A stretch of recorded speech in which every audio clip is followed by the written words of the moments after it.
Hello everybody, this is meteorologist Andrew Pinero with this next action review. This action review is not on the camera per se, it is on the kit lens. We're going to start this action review, this little three-part series of all the three lenses, with the kit lens. This is the 24-105. It is a telescoping lens here. External zoom, I guess they call this. This is the kit lens. And the other thing, the red ring, this is the L series lens. So this is a higher end lens. But it's interesting that this is the kit lens. So, is a kit lens any good? Well, let's find out in this action review, Canon RF 24-105. Well, let's get to a little introduction here and the flow that I've had with these lenses. So when I bought this Canon EOS R, I got it body only initially, and I bought a Sigma lens, which I don't have anymore. I actually returned the Sigma lens for another lens, which is the RF 35, which will be in another video, its own action review that we'll talk about. For this, we're going to talk about the kit lens. This is not a cheap lens. This was, at the time, this was a $1,000 lens. It dropped now to, I believe, right around $799 or $899. So this has come down a little bit in price recently. But overall, it's a really, really good lens. Now, max aperture is f4. So it's not the fastest glass that you can get in one of these lenses. But f4 is good enough to get some decent bokeh. If I'm at a car show or some convention or something like that, I usually like to keep this 24-105 on because of a couple of things. It's that specific focal length. 24, you do have a wider angle. It's not ultra wide, but it's a wider angle. And then 105, you do get a little bit of zoom, which is great. And at f4, it creates some really nice shallow depth of field, and the bokeh. If you look at in terms of like bokeh balls, the bokeh balls, they're not oval, they're actually pretty round. Now it's not the best lens that I have in terms of portrait photography, but overall, it's a really solid, versatile lens. Alright, so I have a couple of test shots from this lens. Let's take a look at some of the test footage or test shots I have with this lens. Alright, so I'm inside the studio at my desk right now, my little editing den. So, let's take a look at some of these photos. Again, we are reviewing the Canon kit lens for this EOS R, the RF 24-105. And I am very impressed with what a kit lens can offer. So, let's take a look over here at the computer at some of these sample photos that I have here. Alright. So this is one of the first ones that I shot with this 24-105. And this was last year, so this was actually not too far off. This was a December of last year. We're almost in December now. Now what I like with this is at f4. So here are my settings. ISO 400. Focal length, 105, zoomed out all the way. f4, 1/400th of a second. Now, I don't know why I shot it like that. I don't remember. What I could have done was half the ISO, or even reduce the ISO down to 100, and then this would be also brought down to 100. So if I remove four times the amount of ISO sensitivity by bringing this from 400 to 100, then I would also need to reduce the shutter speed by that same amount. So they just happen to be the same here. So this would go from 400th of a second to 100th of a second. And that would give me the same exposure. That's kind of how the triangle works, the exposure triangle. Keeping f4 constant. I could have brought this down to 100 and this down to 100, and that would have given me the same exposure without having to go a little bit higher than usual with the ISO. But we really don't see too much in here, and this looks like a pretty neat photo. Now, the depth of field in here, I did not expect this to be pretty sharp with this. So the focus point, I believe, was set right around here. I wanted that to be in focus, and it kind of just falls off naturally after that. So let's take a look at a 1-to-1 here. And we're seeing pretty sharp, even that 1-to-1, a little bit of grain, especially like if you're looking here, there's a tiny bit of grain. And then we start to see the depth of field just kind of like roll off into the blur. Yeah, kind of right around this area, that line between that twig and the base of the tree. That's kind of where I'm seeing the focus at. Now let's go in 2-to-1. 2-to-1 is almost, I can't 100% tell if there's any chromatic aberration. It almost looks like there was. But still, it looks pretty good. Remember, this is 2-to-1. And for reference up here, what you're seeing in this bigger picture is that little part of the photo. So if we zoom back out 1-to-1, this looks pretty good. And then fit in the frame.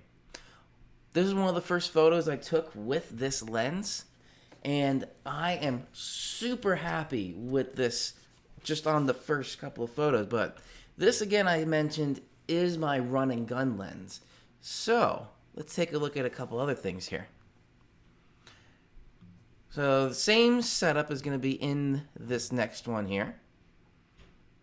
Just in a horizontal versus a landscape versus portrait. Just trying out a couple of different shots here of the tree branch. I think my focus point landed there. Falls off very nicely. It gives that very cold look. I probably could have dropped the white balance a little bit to cool it off. Another photo there. Now, this one here, this is a really cool photo that I captured when I was doing a weather update video. This photo is of the back of my car, and this is, I've already edited this, and I've posted this on my Instagram. The colors of the blue just really pop out, and I love the little adjustments shooting in RAW there where I can adjust the white balance to make it look so much cooler. So let's go back here. So this one is close up. Let me go in 2-to-1 on here and take a look at the word Subaru. Here, there's a little bit of chromatic aberration right through there. I don't know if that's because I'm shooting wide open at f4. Again, I probably could have dropped this to ISO 100, and then this would be 1/60th, although I think that was because I was hand-holding it. So I kept this shutter speed up a little bit, so I had to increase the ISO a little bit. But yeah, there's a little bit of chromatic aberration around some of the lettering there. So that was 3-to-1. But overall, the detail that's in here still looks pretty good. And the other photo that I have, this one is a portrait shot, and I really like this one. This looks really good, and I hope Subaru is watching so then we can see a little bit of product placement in here. But this is capturing the snowstorm happening. You really feel the cold that is out there through this photo. This is what photography is all about. Trying to capture emotion, not just snapshots here and there. This one, to me, brings me back to when I took that photo. It captured the emotion and the feel, how cold I was when I took that photo. It just looks like a cold photo. So this is what I like with photography, this art form. So let's look a little bit closer inside here. So what I'm going to do is first go 3-to-1. And I want to go to the word Subaru again.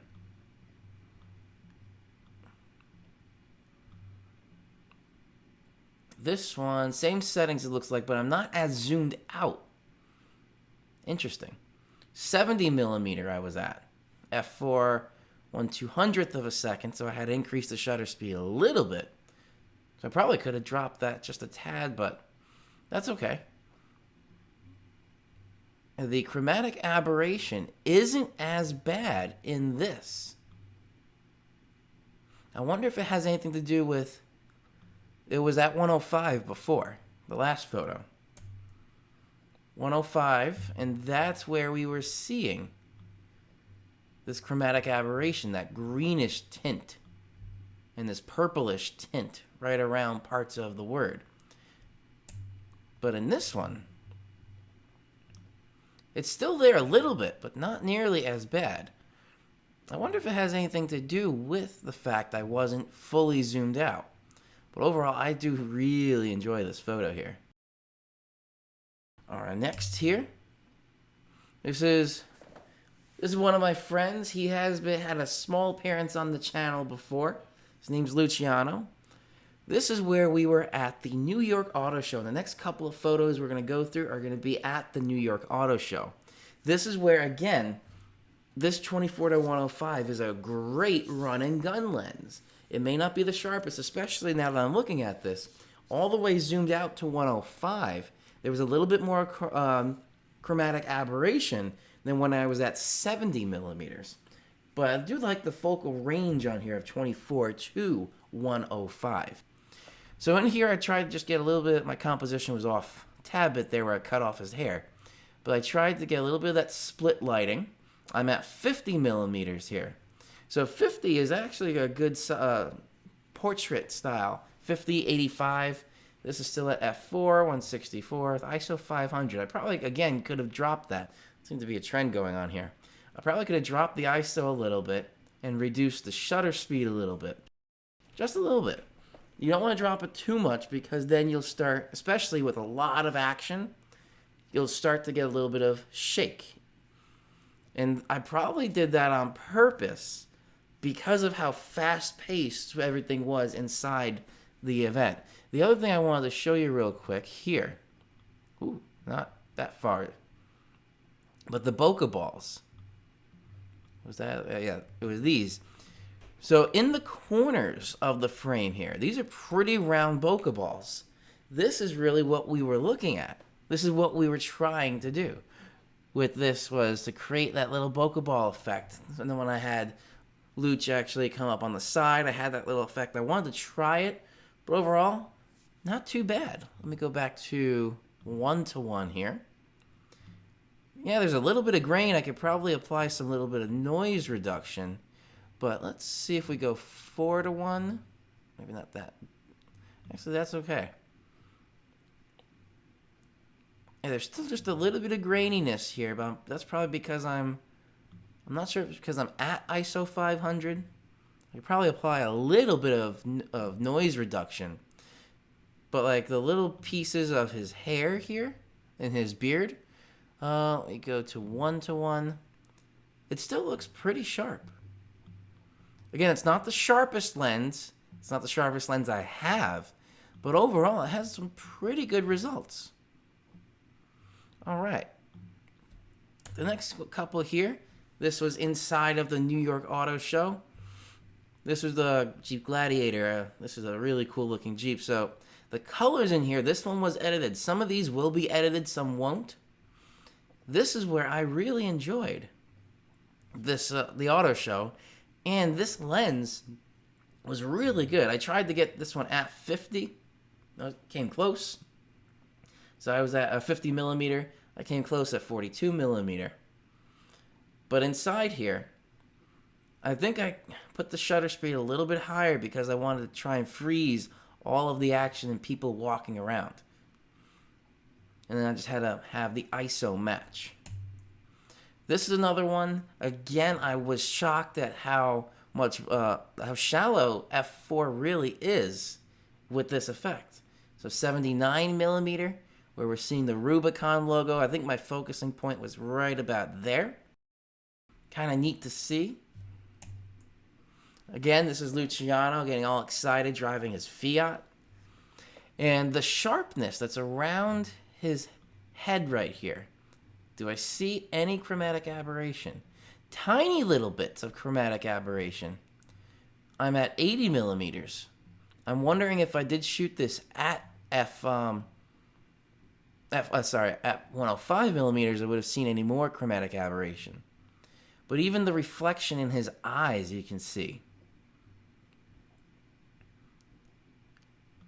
This one was probably a little bit overexposed. I could probably bring the highlights down a little bit more, but the bokeh balls, right there we go. There's your bokeh balls. Pretty round, even going off to the corners a little bit there. And same thing I wanted to point out here. All the bokeh was pretty good there. This is his Sony. I think he has the A6300. This one was a really cool shot. I set my focus point right at the center of the rim there, and it's starting to fall off through these rims. This I adjusted my stance essentially to have exactly right here. This spark plug coil pack to be in focus and everything else was out of focus. So it was really easy to control. Here's another one of Luch. This one is, again, with the Fiat area. He kind of likes the Fiats. This is another friend that we were with. And this one, let me go to fit in here. I really liked the composition with this. But it was really bright. And it was hard to get. I probably could have dropped the ISO a little bit, and this is again where I tried to get around that ISO, that 50 millimeter length. I didn't want to drop the shutter speed anymore, but I probably could have dropped the ISO a little bit. Again, this was very quick. This was just not, he didn't really pose intentionally for this. All he did really was just lean on the car and was like, hey, let me take a picture. But overall, I did like the composition with this. Under the car here, the focus point was right on the cooling panels here, or the cooling plates on this differential. And then we have the nice drop off into the blurry bokeh. This next one, now this is going into April with my vacation in the Bahamas. This was also all a shot on the 24-105. Now this is black and white, so you really won't see chromatic aberration, but this is at 105 millimeters. Let me go. What happened here? I want this to be 3-1. I'm not sure if there was any chromatic aberration. Let me see if I can do the compare. Nope, it's not comparing. I don't know why it's not comparing.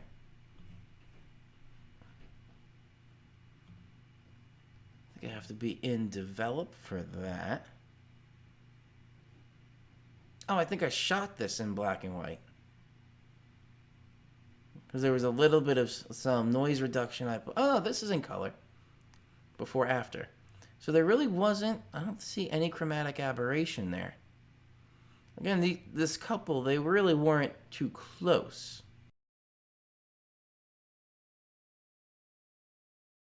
I set this right at the focus point of the sand. So they were a little bit out of focus, having a nice romantic moment at the beach.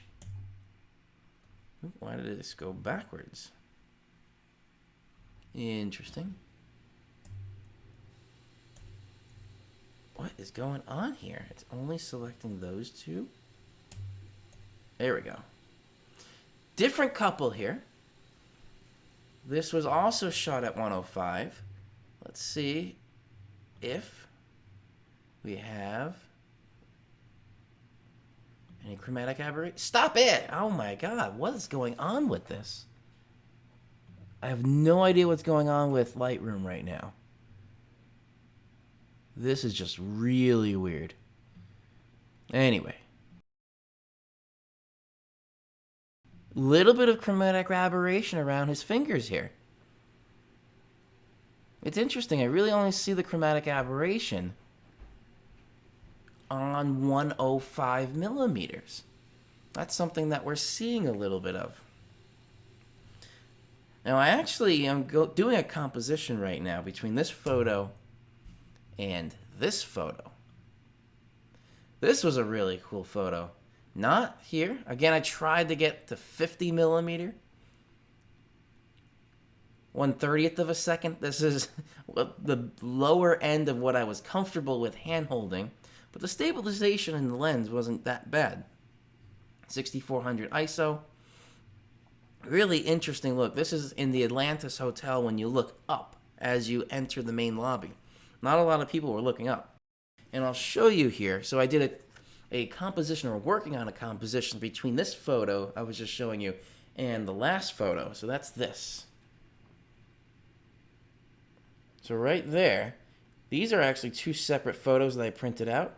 And just by accident, they happened to lay on top of each other. And I was like, oh, that's kind of a cool looking photo. So I'm going to do a Photoshop layering on here. And that's going to put these two together. And essentially, this photo is going to kind of act like a frame for the other photo, which I thought was kind of interesting.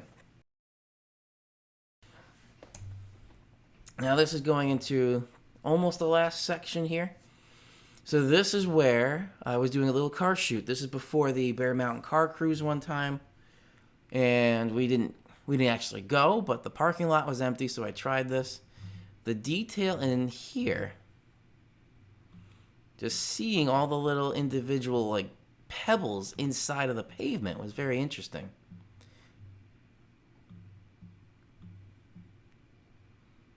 And then the lighting was really perfect right at sunset, so I was like, yeah, let me just try and see. I did clean and tire wet the tires here and clean the car. Unfortunately, this panel of the car now, somebody hit me, so it's a little bit scratched up on that panel. Here's another shot where I tried to get a long-looking shot of the side of the car. This one was the sunset reflecting off the hood.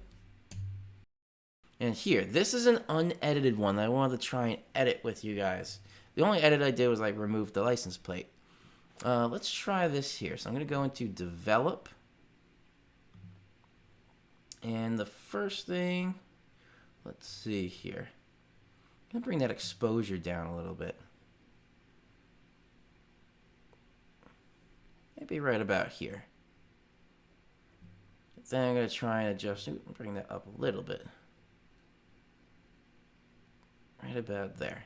Now I'm going to adjust the blacks and the whites.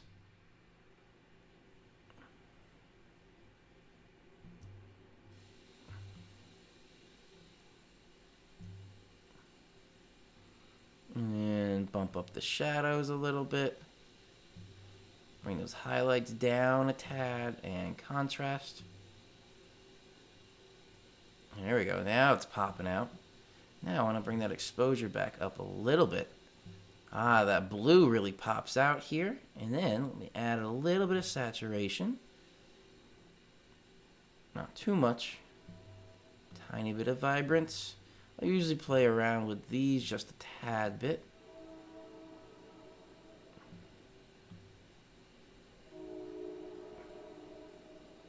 No dehaze on this one. Not too bad of a picture. So I think I focused right on the wheel there again.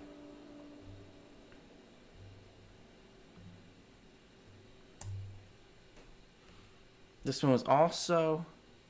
Let me see if I can just apply the... Oops. Let me see if I can apply the edits from here into the next one.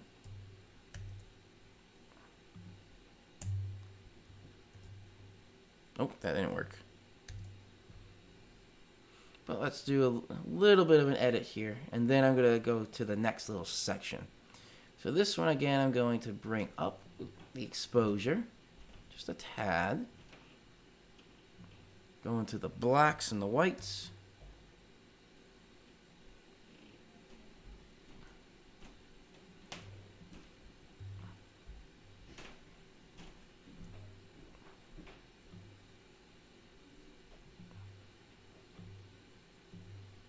Bring the exposure up a little bit and then make it a little more contrasty.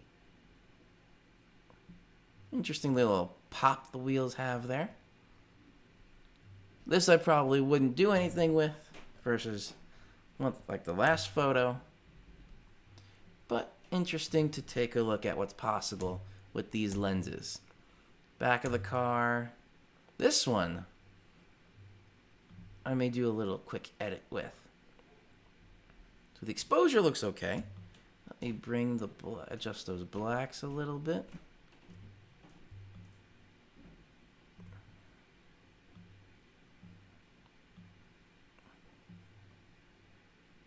Bring the shadow up a tad bit. The highlights fix there. Add a little bit of that contrastiness. There we go. Now maybe bring the exposure up a tad. And some saturation. Make that blue pop a little bit more. There we go. Ooh, maybe a little too much. Not that bad for a quick edit. And then the last couple here, I believe that is the end. Yeah, so this one was from Disney when I was in August. Some thunderstorms. We had like daily thunderstorms. Very interesting photo here. This is shot at 58 millimeter.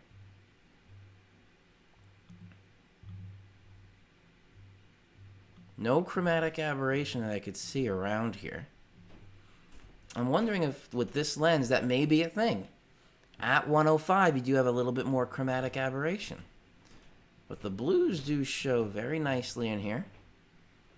And especially the darkness of these thunderstorm clouds. They looked really cool. I think yeah, that one is edited. And then the last one was a portrait version of this. Really cool to see. You still see these details. So the highlight, this is just going to the sensor of the camera. Still seeing details in the darks and basically the shadows and the highlights. And the detail around the edge of the cloud there. So that pretty much wraps this up here. Thank you for joining. I know this was a little bit longer, but these I wanted to get really detailed photos and look at each of these photos here. So overall, this is a great run and gun lens. The only issue that I'm seeing now inside of some of these photos is when you're at full 105 zoom on there.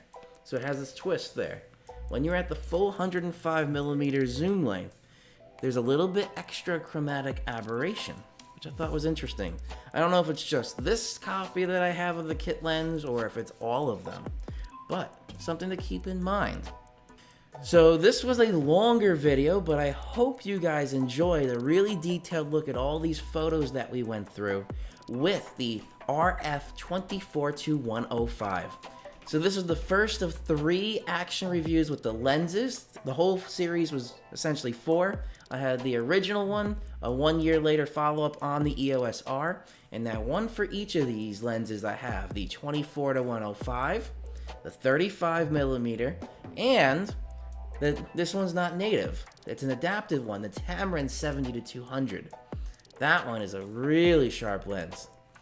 So again, this is meteorologist Andrew Pinero. Thank you for watching. I hope you enjoyed, and I will see you all in the next video.